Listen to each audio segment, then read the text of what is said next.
Hello, everyone, and welcome back to a new episode of Relative Pitch. Today, we are so excited, you guys, to have with us a special guest. I've been wanting him on this podcast since the summertime when I met him at the UT workshop. So please give a big warm welcome to licensed professional counselor Nathan Langfitt. He's the director of career education at the University of Texas at Austin. Please welcome to our village, everybody. Hello. Thank you. How are you doing? How is I am doing so well. It's so great to see all of you today.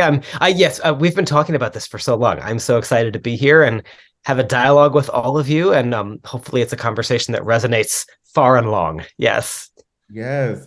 Well, I know that during the workshop, one thing for anybody that is out there, one special thing about the UT workshop, every morning we had between 30 to an hour of just sitting and talking.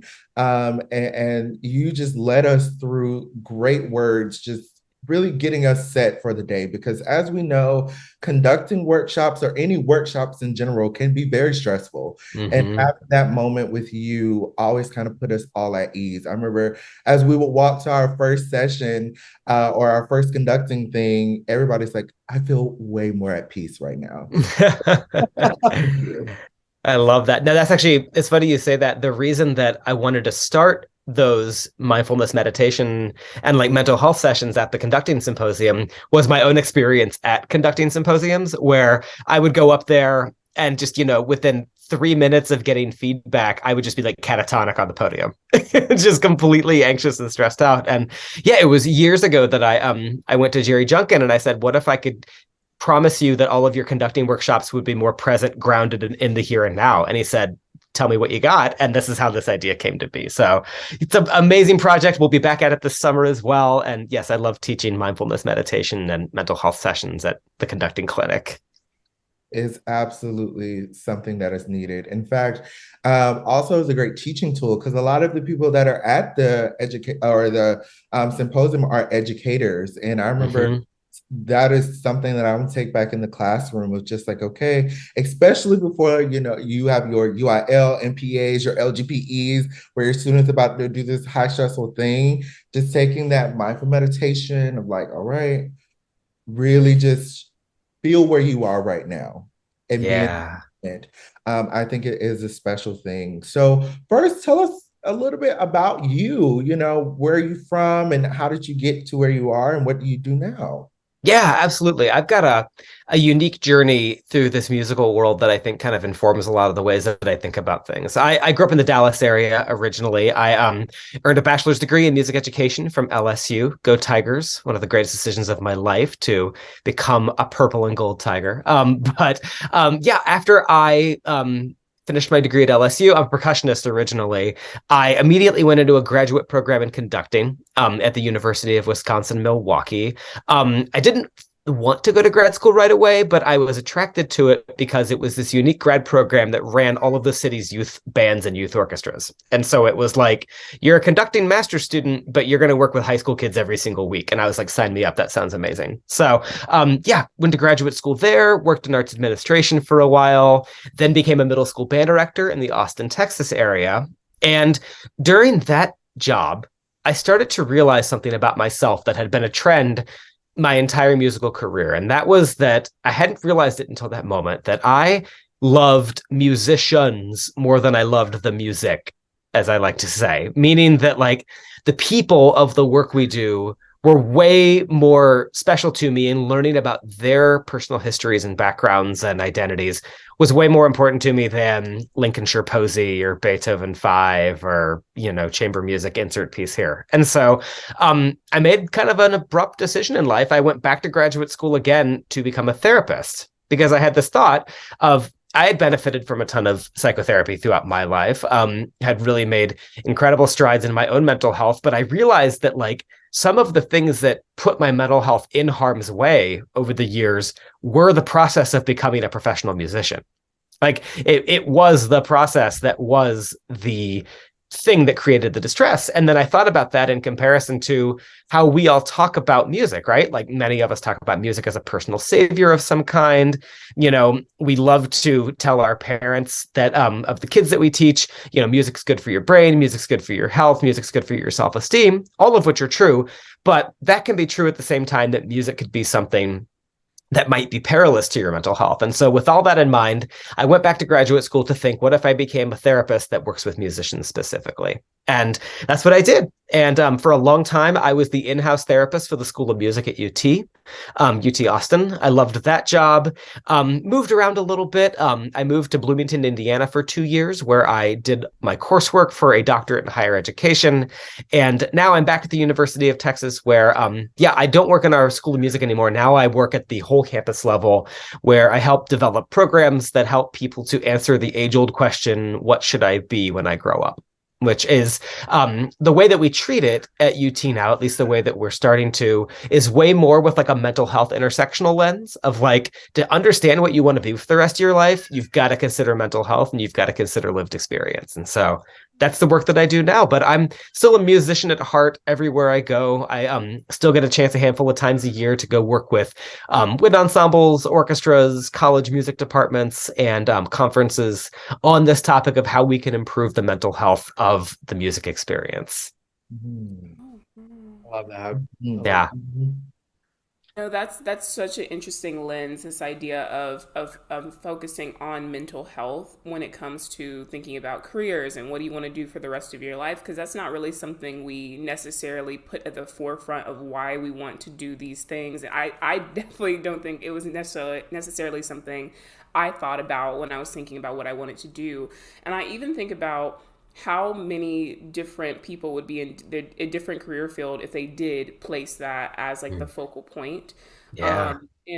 I'm thinking back to one of the latest or biggest traumatic events that happened for everyone. I'm sure during COVID, you had a lot of interesting sessions and talks with many students about the possibility of changing their career. It was scary being a musician during that time, because we're like, are we ever going to be able to perform again? For teachers, it was like, who am I going to be teaching? Like, does anyone even want to do this anymore? I know for myself, COVID was a pivotal moment for me where I decided I did have an interest in nonprofit arts and arts administration. And I know a lot of people had the same thing where they took what happened and kind of pivoted. How did you and your team navigate all these students coming to you and being like, I feel like I'm shifting, I don't know what to do, or I don't know what to shift to? How was that? Oh, that's a great question. And I think that if we don't bring in these more holistic pieces to the conversation, like mental health, like identity, like personal values, we end up with a very narrow decision-making system for what job or career I should have. And it's like 9 times out of 10, I hear students, they say, what am I good at? And it's interesting. I resonate with that too, because when I decided to walk away from being a band director to become a therapist, the number one piece of resistance I got from friends and colleagues was, why would you walk away from being a band director? You're good at it. And it's like, but I could be good at something and not satisfied by it at the exact same time. Or I could be good at something and realize it does not fit within the greater value scope of my life at the exact same time. In fact, being probably super personal here for a second, but I think it's a valuable exercise for others. If I synthesize down the exact thing that made me realize I couldn't be a band director forever, it was that I could not have the family I wanted one day and be a band director at the same time. Knowing myself personally, of like, if I'm going to do this, I'm going to care about these kids a whole heck of a lot. And I'm not sure I can sustain that and the family that I want to have all at once. So, but in terms of how we manage students talking about these conversations, I think especially with music students, because there was so much fear and so much concern. And I think it really comes back to, especially in the college world, which is where I work, as I work in higher education, but I think this kind of applies to a lot of people, is we often don't realize all of the competencies that we're acquiring in the course of a bachelor's degree.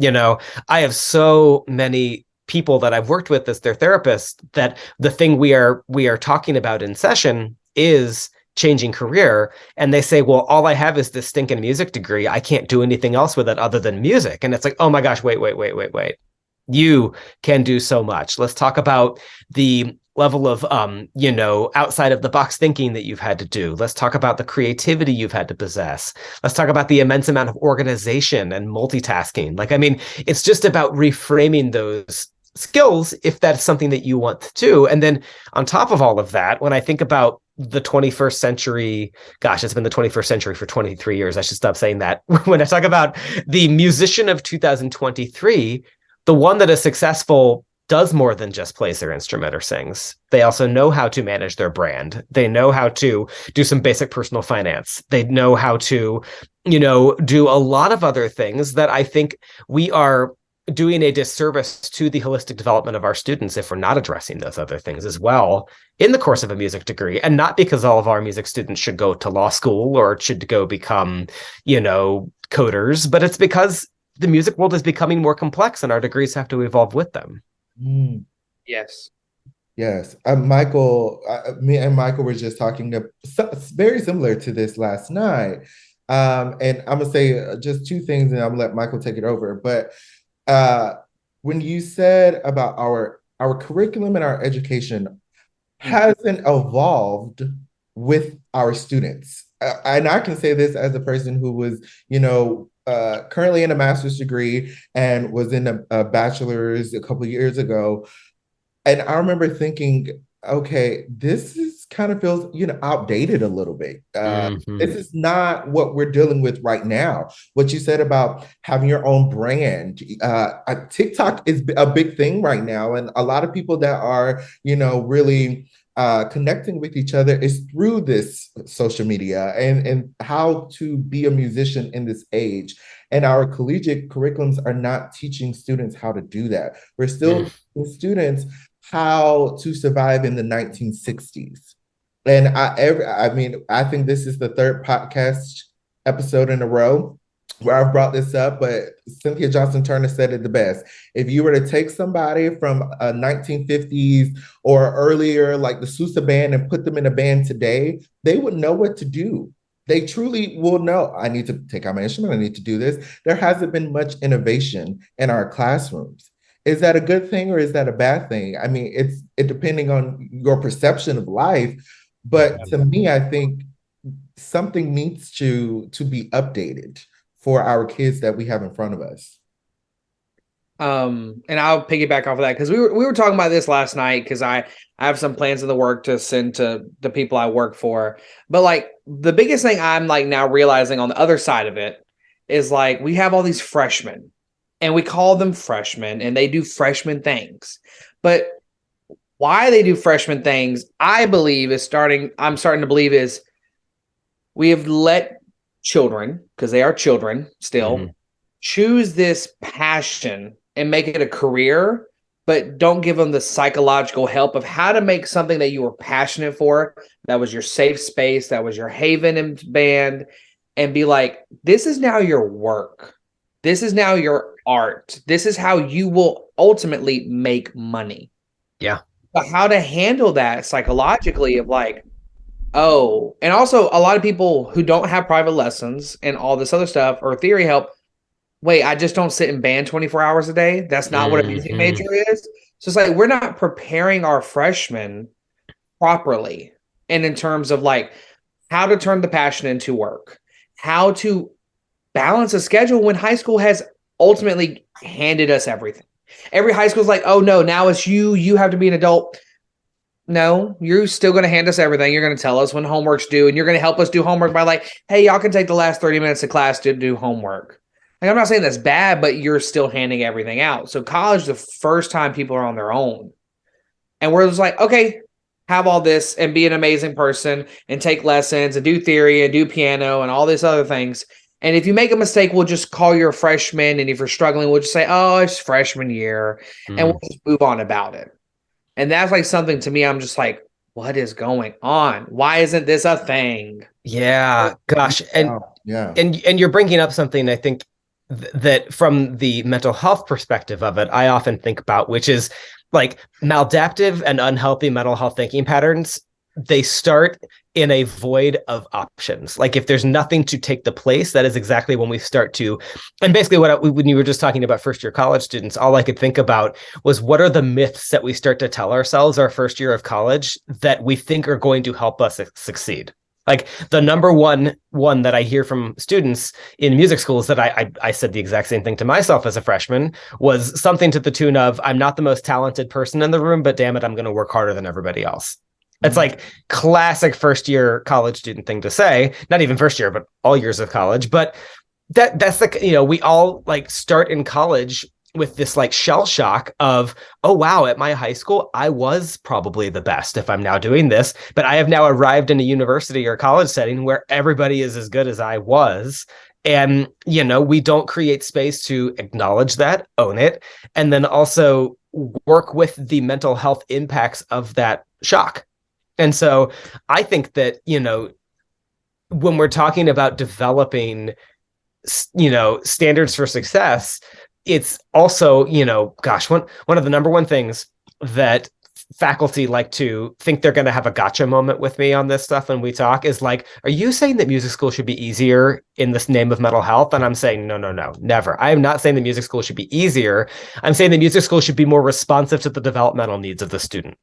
Yes. And that might mean we talk about things different with 18-year-olds than we do 23-year-olds. And that might mean that we bake into the freshman year like actual tangible ways to practice, right? I mean, gosh, you know, you're trumpet faculty, Michael. So like, you know, how often students go into a practice room and if the goal is to get better, they're just going to come out anxious and upset with themselves. But if the goal is to play this scale this much faster, we're going to get somewhere. Yeah. And that's something I've had to like realize with teaching is like, I can't just assign all this stuff. I need like, if I'm assigning scales, let me give them a tempo marking. Let me give them exactly the way I want them to play it. And all this other stuff. And then we were talking about brand and handling your brand. And you're talking about, yeah. And what I'm doing next year in my syllabus is everybody in the studio has to play a part in our social media presence. Oh, I love that. Because well, first of all, we need it because hashtag recruiting, hashtag make me more money. But also these kids need to figure out what is the modern musician. Mm-hmm. I'm also figuring out like what my bag is I was like trumpet performance, but low-key I still love band. And in the back of my head, I'm a band director. So I get friends with all these band directors. That was my bag. When I came back, I knew there was a bunch of people who liked me. So let me go and work with them and stuff. Every student needs to figure out what they're good at or where one of their niche. So when they go into their masters, they can expand it while growing other areas so they know how to become in the real world and where they fit. There's enough jobs for all of us. I figured that out this year. And I was like, oh, there's never going to be enough jobs for us. That's why we're all going to make money.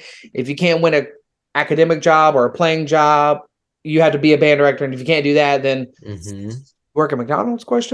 Like that's how like a lot of people put it nowadays in this modern era of things. And that's why, as you were saying, we can't make music school easier, but we need to give them the tangible tools to succeed in music. Yes. Get people quitting that could succeed if we gave them the tools. Yes. Yeah. And you know, and one other thought on that too is that like when I'm working with students, not even just in music, but when in other disciplines at UT, one of the ways I try to reframe the career conversation is not what are you going to love doing forever, but what can sustain you for long periods of time. I think that the word sustenance and sustaining really resonates with students. And the reason why, because like, I loved being a band director for 3 years, but it was like, oh, no, I can't do this for a decade. And, you know, and I also think that we have to, when we think about careers and when we think about musical careers, especially, we have to be more open to the idea that they only need to last a certain season of our life.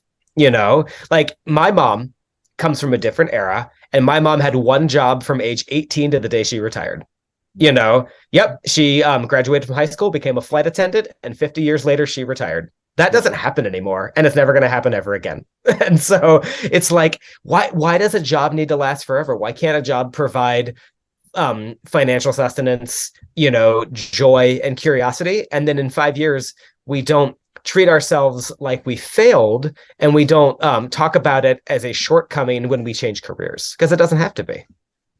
Yeah. Oh, didn't on top of that, and also I'm very bad with social media. Didn't SZA or one of a major artists say she's leaving music? Yes. Yeah, it was. Yeah. Oh wow. And at the Like, top of this is at the top of her, reign. Like she just released her second big studio album, got the number one single. I think she just broke the record for the one of the first female to have a number one single for like 10 weeks on Spotify or something like that. So like at the top of her career, she's like, I'm done. But Wow. her fans know that like she has had a mental battle with that specific side of the music community, which we also Hmm. don't talk about is the popular culture music side.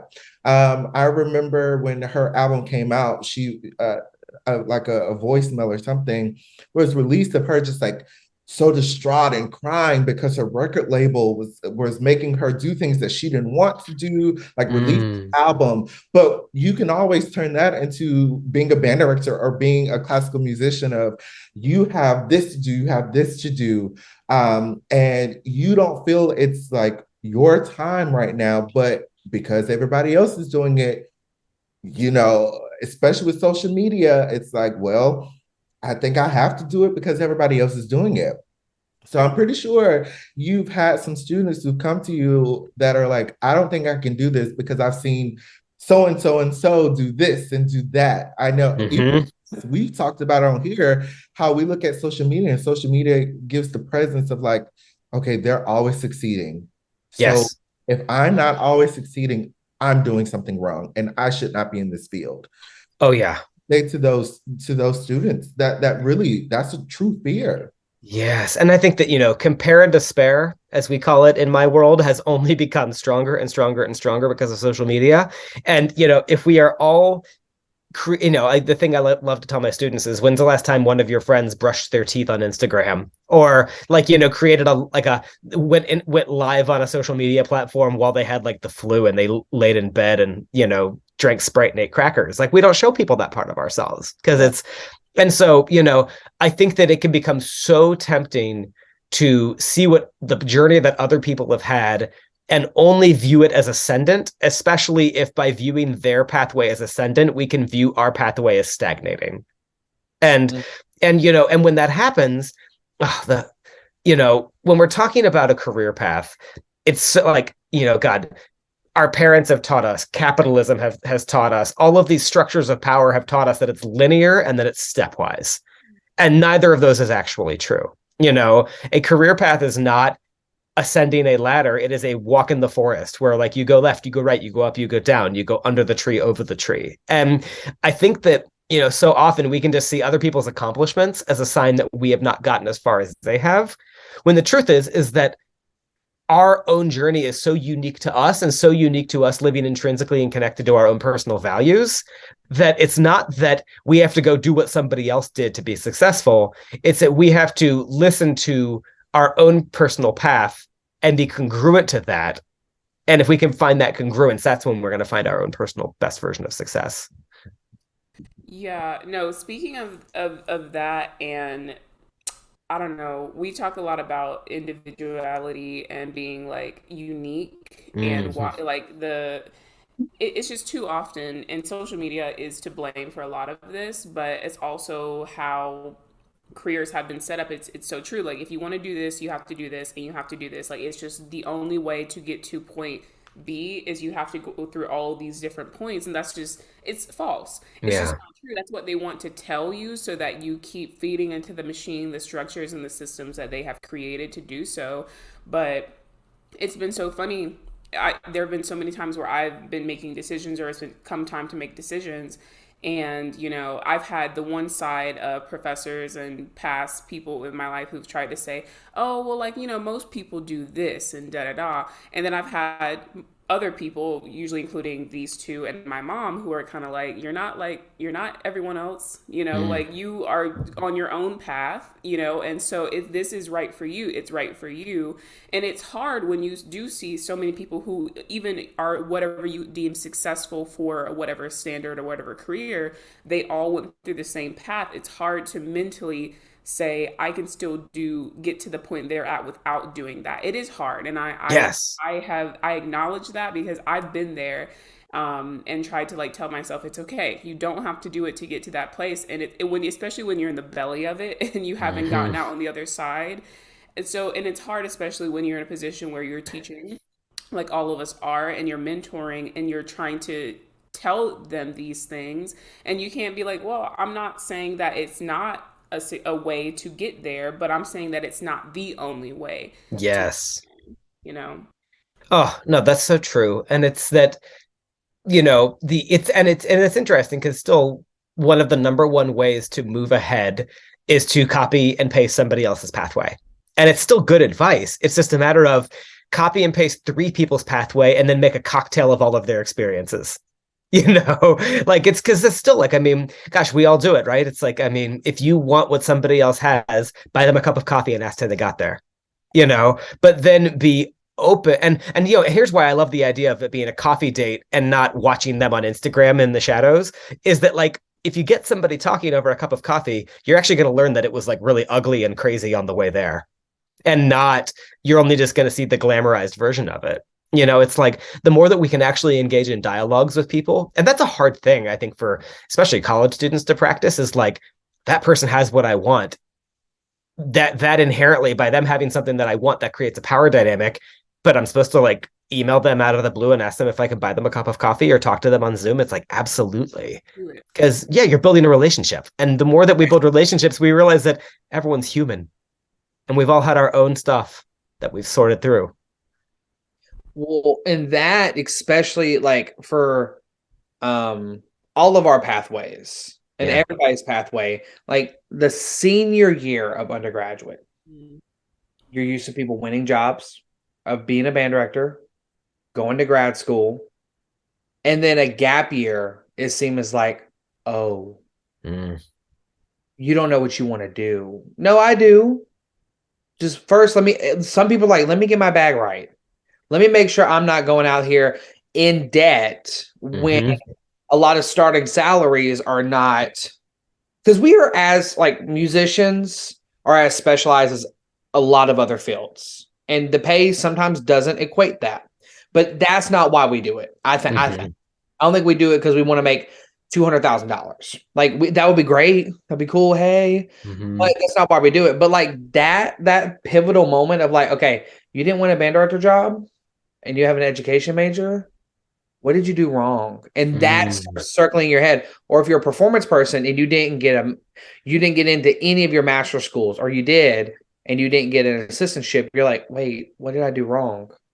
And then you see a gap year as failure instead of like, okay, I'm not going to go pay for grad school. Let me find a grad school who wants me. Yes. And that's like something I was like thinking of like the other day, because me and Lauren were on that path, like grad school. And then when those decisions starts coming in, and sometimes you get hit with a no, because I got hit with a no first. I'm like, I was like, please hide me. But now I'm just like, okay, that's cool. That you were not the fit. That's like, that just like, it shows you like, it hurts, it sucks, cry about it. But like, you weren't ultimately the fit, and that's not where you were supposed to end up. Yeah. And that's when like, oh gosh, no, I'm sorry, so sorry. Yeah, like I even just think about like, and that gap year, absolutely, and then also career pathways that are like out of the typical. Like, I mean, I was telling Lauren before we hopped on like the recording part of this conversation that, like, fresh out of graduate school, my first job was to be an education manager of a symphony orchestra, like a professional symphony, where I put on children's concerts, and I did like a coffee shop string quartet series where we took string quartets to random local coffee shops and stuff like that, and like all kinds of stuff like that. And all of my more band directory friends were just like, hey, but that's not band director. Like, what are you doing here? Like, are you sure that have you gone astray? Like, what's wrong with you? And it's like, I saw an opportunity to stay in a city that I love, to learn things, and to just like be a sponge around something interesting and new. And the thoughts of my friends started to get in my head. And when I finally decided I did want to become a band director, in all of these job interviews, I was sitting here like trying to explain away my 2 years of being a symphony administrator. And then every single person I talked to was like, no, that's super cool. Like Yeah. I love that you did that. Like I love that you have this like kind of multi-dimensional experience. And so like yeah, like the very things that we perceive as weaknesses because we think they're atypical are what make us unicorns in a field of people that are nervous about being different. So, yeah. Yeah. Yes, yes. And and that goes honestly not just musician, but that just goes as people as human beings. Oh Like yeah. we are afraid to be different until we finally have this kind of self-realization of my difference and my uniqueness is what sets me apart, what really gives me that advantage. Mm-hmm. Um, and I think that goes into the diversity discussion. I remember me and Lauren used to have that diversity conversation about being, some of the only Black people in the rooms. And at first it used to infuriate us. Like, why? But then it turned into, okay, let's use this as a good experience. Let's use this to open the door for others. Let's use how we are different in this room to really inspire some change here. Because yeah, we can sit here and mope and moan about being different, but we can use this to our advantage. And that's usually what the people who are in that the category of they know what they're doing, the ones that picked us for a reason. They're like, oh yeah, we just want this. No, no, no, no. Well, you pick two people who are going to inspire some change, who is really going to make this, who are going to use our differences as our advantage. And it's something that that I took from you, where you said control is like a wet fish. And I thought about this for a long, long, long time because when we are in those situations, like I remember I used to say I do not like not being in control. I don't like that. Like I need to know what things are going on. I need to know exactly. But when you explain that, which I want you to explain it because your words are better. But it all made sense, and I was way put more at ease. So please explain that beautiful sentiment of knowledge. Oh my God, first of all, I love when my one-liners have traction and they last beyond sessions. That's amazing. So, what I was referring to, yes, one of my favorite things to tell college students, people that I work with in therapy, is this idea that like control and our relationship to control is like a wet fish. So, like, let's say you and I are out, we're fishing. I'm going to talk about this like I fish a lot. I think I've fished once since I was 7 years old. And so, you're out on a dock fishing and we've pulled a giant fish out of the water. And now I need to hand you the fish for a second while I get everything ready. And, if you just squeeze onto that fish as tight as you possibly can, it's going to fly right out of your hands back into the water. But if you can kind of shimmy with the fish, if you can kind of stay flexible enough to the experience of having that fish in your arms, you're more likely to keep it from jumping back in the water. And I think that's, control is this thing, especially in the music world, especially in conversations where we feel like we have to be so organized and meticulous and planned out, right? Like, I mean, music students are notorious 5-year planners. It's like, I'm going to do this by this date and this by this date, and I'm going to create this, and this. I'm going to apply for this conference by this date. And, that's not a bad thing. But if something comes along that needs you to alter that plan, can we have enough flexibility to be responsive to that experience, whatever that might be? For that individual. And so no, I love that stuck with you, Anthony, but that's like, it's this idea of like, how do we just stay on our toes enough to be ready to embrace any experience that comes our way, even if it might seem a little bit different. Yeah, and I think coming as a former band director, and like my job, I was the only band director that was in charge of 6 through 12. My job is to be in control. It is, or it is perceived to be in control. And I was thinking, like, I am going home so tired. I'm going home so drained. I remember Michael and Lauren would call and like, what are you doing this weekend? Nothing.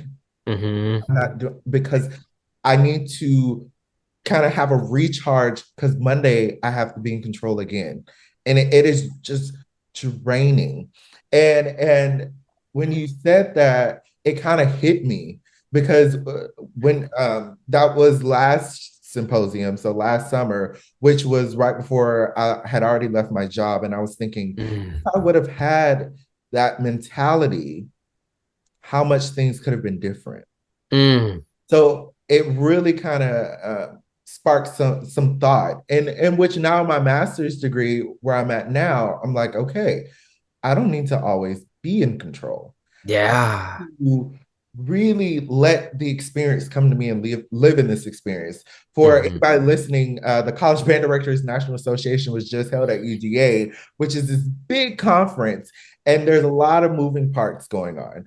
And for a person who used to love control, I needed to know everything. But when it came to this, I was like, breathe, and everything is going to be fine. Let everything come to you. Whenever something is wrong, you know how to handle these situations. That is just who I am. So I'm like, okay, let's not stress, because it's when we stress when we make drastic decisions, which sometimes might not be the best decision. Yeah, seriously. Oh. So really, just thinking on that sentiment there. Yeah, there's something to be said about spontaneity, and there's something to be said about almost retraining yourself to experience a feeling of like lightness and maybe even humor in a moment. Like I have to tell a 30-second story because you made me think about it. So when I was a band director, we used to put on the middle school talent show at the school that I taught at, which it's a middle school talent show, so you can all probably picture what these kind of things look like. And the one of our guest judges that we found from the community was this local magician. And as he walks in the door, he says to me, "Hey, just to let you know," he's like really proud of himself, "I always carry 5 minutes of magic on myself at any given time." And I was like, okay, I don't know what to do with that information because you're just going to be our judge tonight, but okay. And then so fast forward an hour later, and the sixth grade bassoonist is coming out to play Lady Gaga on bassoon. And 30 seconds before the performance, the bassoon like explodes into 1,000 parts all over the stage. Like all of the pieces of the bassoon are just scattered all over the floor. And I'm like, oh my God, I time to go into band director mode and repair a bassoon. But this kid is like sobbing. We're in the middle of a talent show. And what do I remember? The magician judge said I carry 5 minutes of magic on myself at all given times. So I'm like, magician, stage. And we had 5 minutes of magic while I re-screwed a bassoon back together. And so like, I just always think of that story when we're talking about this kind of thing, because it's like, how do you remain spontaneous, responsive to anything, and then also almost with like a chuckle? How do you find a chuckle inside yourself about things like this? Mm-hmm. 5 minutes of magic. That's always got to have your 5 minutes of magic. So always. Yeah. No, that's so interesting in this idea of control in general. Yeah. It's so easy to try to sit down and plan exactly how everything's gonna go, like every single year of undergrad, especially going towards how do I get into the master's program I want to? Yes. How do I get the DMA or the PhD? How do I win the audition? And you're absolutely right. The idea of wanting to have full control is actually very debilitating. Like, it's the idea that everything has to go this exact way to get me to this point it's false, right? Because it's the same as I think we were just talking about career wise. Like, just because the success has been showed this way does not mean there are not alternate paths that yes. can lead to the same place. So having that room, that space that you create, that something can and most likely will happen. I think all of us can speak to every single place we've gotten to has not been exactly how we thought we were going to get there, and not necessarily exactly where we thought we were going to be either. So having to, and I think the more free you are, the more open to understanding that you're not in control of everything and everyone, and things are going to happen, the easier you're like, okay, well, this happened. Let's roll with it. Let's see. Let's get them. Pull the musician out. Bring out the musician. Yeah, exactly. And one thing that we've talked about, just me being a band director, both Michael and Lauren being, performer educators, and we've talked to our colleagues and our friends, and kind of what we were talking about earlier about it is the status quo or the norm if you're a band director to be busy from 7 a.m. until 10 p.m. at night. To be in the band room, even if you're not doing anything, just be on call until like then. And another nugget that I took from you was you said your business is not your worthiness. That really hit it. It really stuck because I think in this field we equate we are worthy of being a band director if we are always busy, or we're Yes. worthy of being a musician if we're always busy, if we're always practicing, if we're always handling something that makes us worthy. Yeah. Oh, oh my, yes. And it's such a breaking through that wall is only going to happen if enough of us all try at the exact same time. Right. It's like, that your busyness is like, and this idea, oh my God, like how often as colleagues in this world, hey, how have you been? How's it going? Oh, I'm busy. Like, when did busy become an emotional response? It's not, I'm well, I'm okay. Like, no, I'm busy. Like, busy is not an emotion. So it shouldn't be a way that you can respond to that question. But it's like, I think about so many moments where, often when I've worked with band programs and music departments, I ask, like, can you imagine living in a world where it felt okay to lean over to your other band director colleague and say, like, hey, I'm fried, I'm going to take a 10-minute walk in the middle of the day, and not have it be like, oh, that's odd. Like, do you not care? Like, no, it's like, of course I care. Because I care, I am going to go take a 10-minute walk. Or, like, there's just so many examples, I think, where it's going to take all of us thinking about this differently at the same moment and creating that space where we can do exactly these things, where we can learn to check in with each other, not about the music we make or about the kids we teach, but also just check in on a personal level, and like also have it not be perceived as a sign of weakness if we say I'm exhausted or I'm tired or I'm burnt out, like, I mean, gosh, like, have that be okay. Create safety in a space to be able to say those things. Yes. Yes. And Anthony Loki called me out. I'm a habitual. If I have a free day, I will fill it. I'm very bad about it. Like, literally, I'll be like, oh my Kelly, I have 4 free days. Hey, so let me start texting these people to see if they need any help on these free days. I'm like very bad about it. It is very bad. But I had like 3 free mornings, like I was spread out the past 2 weeks. Did not fill them. Nice. I'm proud. And you know what? Back to that control piece we talked about a moment ago. Sometimes we need to like give ourselves the training wheels version on the way to the thing we're trying to get to. So maybe it's, I have a free morning. I am going to plan it out a little bit but I'm not going to plan it out with band directory things or music teaching things. I'm going to plan it out with like 45 minutes of meditation or 30 minutes at my favorite coffee shop with a novel, or I'm going to journal for 20 minutes. Like you can use all those like over controlling musician-y tendencies as like a superpower with like good self-care practices instead. Yeah. And I have one last question. Yeah.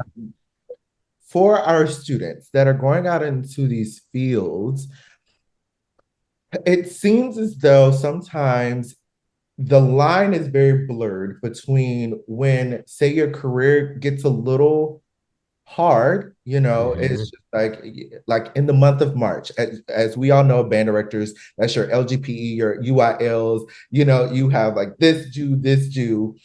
The line is blurred of, okay, is this job stressful to my life or is this a stressful time? And then it will go on to being fine. I have seen that some take it to the extreme. Some will say, no, it is fine. We're all great. But then I'm watching and I'm like, you're not great. Like, this is really not healthy for you. I've also seen where people are saying, this is stressful and I just cannot do this anymore. But it's like, well, this is just one time. But you were like, balloons and rainbows the other times. So how can you discern or let students know that, okay, how to know when we are truly being burnt out versus this is a snapshot, a moment in time? Oh, that's an amazing question. And you're absolutely right in that, we've entered because information is so easily accessible, it's so easy to start Googling your next move.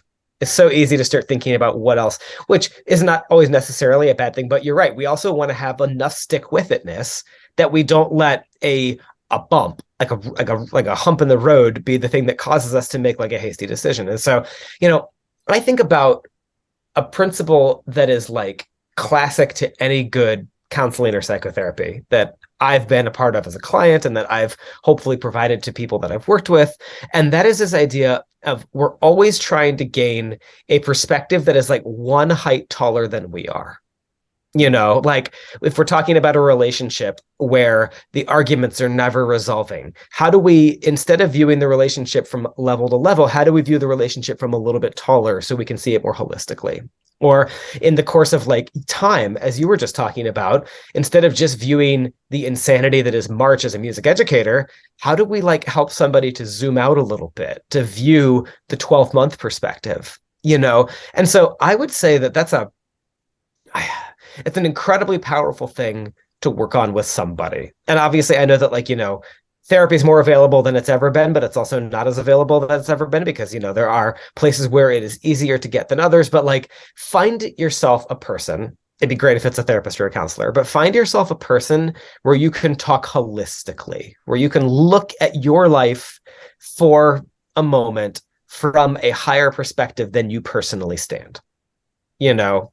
And that I think that when we do that, we can start. And also a lot of this can be, you know, really benefited by mindful breathing, by grounding exercises, which is kind of like, it sounds like I'm contradicting myself, like I'm asking you to disembody yourself to be grounded, but isn't that what we're also talking about in life? It's like, how do we become more grounded than ever while also viewing a more holistic perspective of ourselves, others, and society at the same time?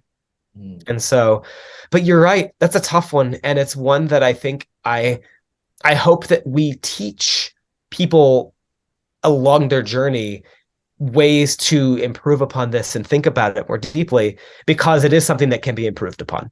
And it is something that if we, you know, gosh, I often think about the fact that I don't think music schools are graduating the best musicians. I think they're graduating the ones that are sometimes the most durable. Mm. And that's a shame because durability should not be a hallmark of your ability to be successful, you know? And I think that that is because we could be doing a better job of literally teaching care for the self in the same, you know, gosh, my colleague at UT and really, really close friend, Ryan Kelly, said this a couple weeks ago. And he was like, what if we teach. God, I love that he said it because I was like, gosh, this is such a therapist thing you just said. Like, we've clearly been hanging out a lot. You know, it's like, what if we started teaching care for the self in the same way that we teach care for our musical materials? You know, God, as music educators, how often are we like, swab that instrument, care for that horn, put all your percussion mallets away? But, you know, we're not like, you know, take a deep breath, practice self-care, remind yourself of your self-worth. You know, like, I mean, what if we taught care for the self in the same way that we teach care for our profession, care for our things, and care for our musical craft? I think it would be transformative. Mm. Yeah. Mm-hmm. I see it, Lauren. I see Lauren's thinking. I see Lauren. I see it. I see it. The wheels. Yeah, yeah. I like see You it. can almost see the smoke. It just You're like muted, by the way, Lauren. Lauren, you are muted, oh, girl. and you muted. You muted as all get out. Sorry, I was thinking so much about different things, and this idea, especially from the student perspective, of I really try as an educator with my students to embody this idea of a holistic Lauren. So I'm not just your teacher. I like to let them know, like, oh, I'm doing this other thing over here, but also I like hanging out with my friends. I like reading. I like doing this. And this is something that goes back to like one of our first season episodes, I think, of like balancing, how do we balance our life as musicians?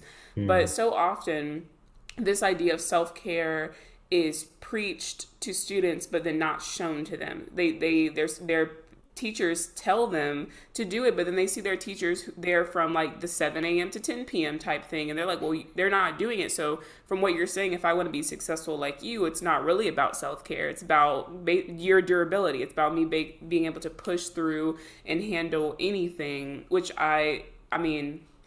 Yeah, no, I was just thinking a lot about that, about how it's so easy as a student to like, even if you did say go take a deep breath, go do self-care, to go like, Mhm. but when you Yeah. say put my mallets Mhm. up, I will go put my mallets up, because Yeah. I have seen that be a measure of success, or like, something that goes into a day of someone who is successful for that. But I don't see you taking a mental health day. I don't see you, doing self-care Mhm. for yourself. So how do we, for the teachers who may not even be there themselves, like Mhm. that weird pivotal moment where you want to embody that within your students, but you yourself have not learned how to do that. I mean, that's a weird area to exist Oh, within. it really, really is. And I have so many thoughts on that. First of all, I think that one way that I think we need to talk about self-care in a I I think the wellness industry is killing self-care right now. And I Mhm. think there's in a lot of ways. First of all, they're trying to make self-care sexy, and therefore they're trying to sell things through self-care. I think that the self-care that a lot of us are seeing in media and getting ads for, et cetera, is a very like, kind of heteronormative white capitalist American version of self-care. And I think that, like if, yoga might not be for everybody. And meditation might not be for everybody, and journaling might not be for everybody. And I think that we might need to have lots of different versions of self-care that resonate with lots of different kinds of people and lots of different health identities. And also let that be that self-care is something that grounds whatever individual person that is. I've worked with, and again, mindfulness meditation works for me. And that, but at the same time, there's a lot of ways that we can help a person to be mindful that is not like sitting in silence for 25 minutes a day. I had this Barry sax player I was working with at one point as a therapist. And they were like, Nathan, if you tell me to meditate one more time, I swear to God. I was like, okay, no, I get you're busy. But what about this? What about when you take apart and reassemble your instrument, you fully focus on the sensory experience of doing that? Like, I want you to feel the coldness of the metal on your fingers. I want you to notice the sound that it makes when you put the pieces together. I want you to, every time you close the case, I want you to exhale as the case closes. And they're like, okay, whatever. And they thought it was kind of strange. And then the next week they were like, well, that was incredible. It's like, yeah, you might not have been ready to meditate, but we can turn assembling a Barry sax into meditation, Mhm. you know? And like, that's, I think, it's got to look different for everybody. But, Lauren, you brought up a great point in terms of like, how do we help the teachers to practice it? Or how do we help anybody to practice it if it's kind of like too broad or, kind of hard to pin down of a thought? I think that when I teach undergraduates this stuff, I often hand out note cards because there's a real value in writing down on a note card 3 things that you could use for self-care anywhere you go, anything you're doing.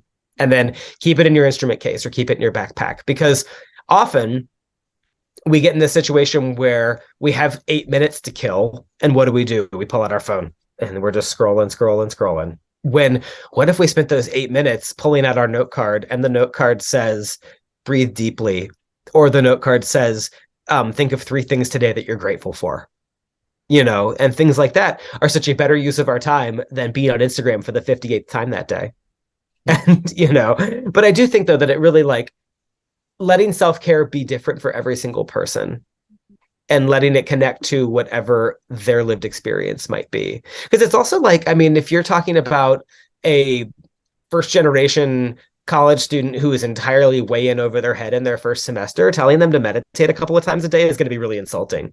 Like Right. that's gonna like that's a like that's what I guess that's what I meant by this mainstream conceptualization of self-care, is that like you've also got to meet every student where they are.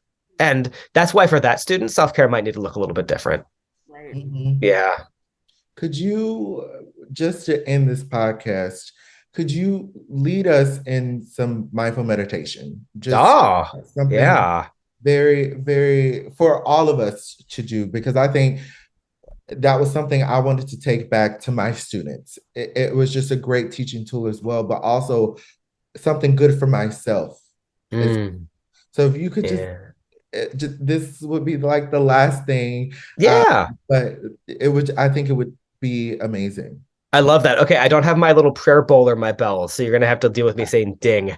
But yes, absolutely. Okay, so the 3 of you, and then whomever else is out in the universe listening to us. First thing I'll encourage you to do, especially because we're in podcast form, is push pause right now if you are in a moment that you are not able to fully commit to what we're about to do. So like if you're driving a car, maybe hit pause. If you are on the bus, maybe hit pause and save this for a moment where you can be in kind of a quiet and like reflective space. So next thing I'll encourage you to do is if there's anything on your body that kind of is keeping you from feeling really like kind of grounded in yourself, like maybe like a big clunky name tag or your shoes or your glasses, if that's your thing, put those to the side. And the next thing I'll ask you to do is find a position in your chair that feels like it's got some grounding to it. Like I had a great meditation teacher that once told me to sit with dignity. And so another way I've described this to many a band director and band kid or musician for that matter is like sit like you are about to play your instrument with good musician posture, but then be like 5% softer with yourself. So, and if you want to close your eyes, you're welcome to, but you don't have to. And then find a place with your hands that feels natural and comfortable. I'm going to close my eyes now as well. And to get us started, all I'm going to have you do is focus on your breath. Focus on how you inhale and exhale. You don't have to change the breath any. Just simply notice how it's already happening.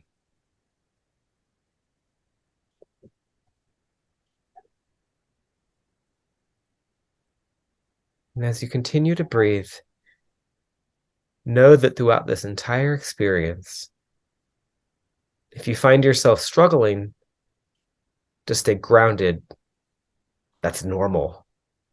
And you can always come back to just simply breathing.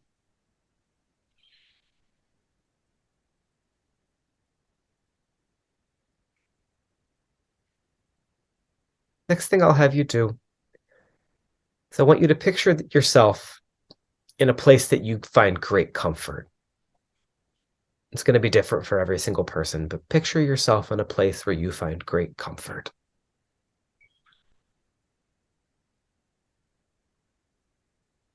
Maybe it's a place from childhood. Maybe it's home. Maybe it's a place in nature. Picture yourself in a place where you feel great comfort. And as you continue to breathe, noting the inhale and the exhale, notice a couple of details about this place. Maybe notice some sounds that you hear, or the temperature, or the things that you're looking at, or the smells.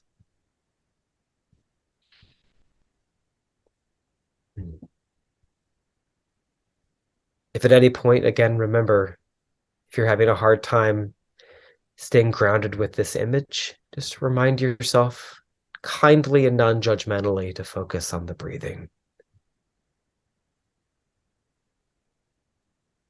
Now that you're in this place that brings you comfort, I want you to conjure the image of somebody who is important to you in life and join them in this space that you are. Conjure up the image of somebody who is important to you. And now place them next to you in this space.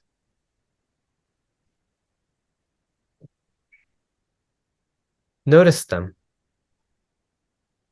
Notice what they're wearing, how it feels to have them next to you now. And as you continue to breathe, look into their eyes and ask yourself, what do I need to hear from them right now? What do I need to hear from this person?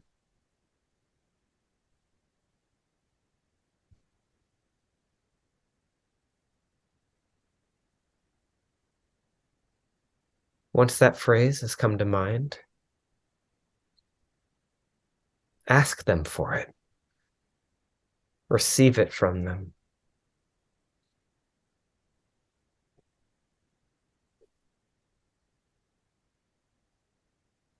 Notice the sensation in your body of receiving this from them. As you hear the words, as you feel the feelings, notice how it feels in your body to experience that.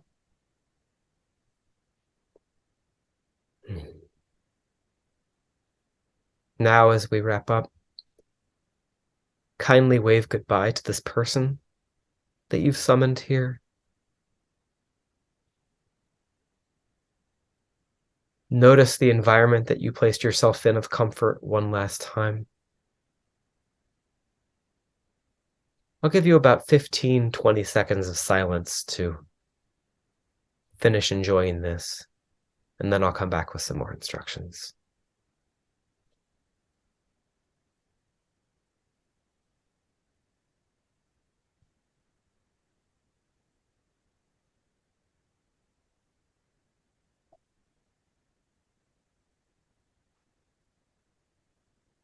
Enjoy one final noticed breath in through the nose, out through the mouth. And whenever you feel ready, you can reopen your eyes and rejoin me in this space.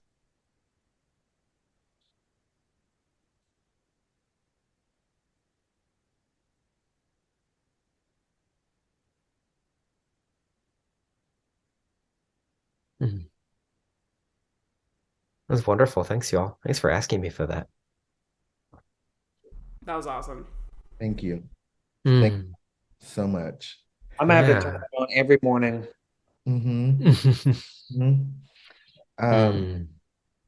I am so thankful that you joined us today to share this specialty, to share you with our village. We call everyone here I love it. village. So thank you so much for joining us today. Thank you. And thank you to the three of you and to the village. Please feel free to reach out to me. You can include my email in any show notes. I'd love to just be a part of the conversation with people. But ton of gratitude for this conversation. And I often don't get to teach mindfulness meditation in the middle of my Sunday afternoon. So thank you for grounding me for the rest of the day too. And we will link all of your information down below. So please, everyone that is watching, please follow and become part of Nathan's village as well. And it'll be great. So thank you again. And for everyone who's listening, thank you for listening to another episode of Rose to Pitch. Have a great day.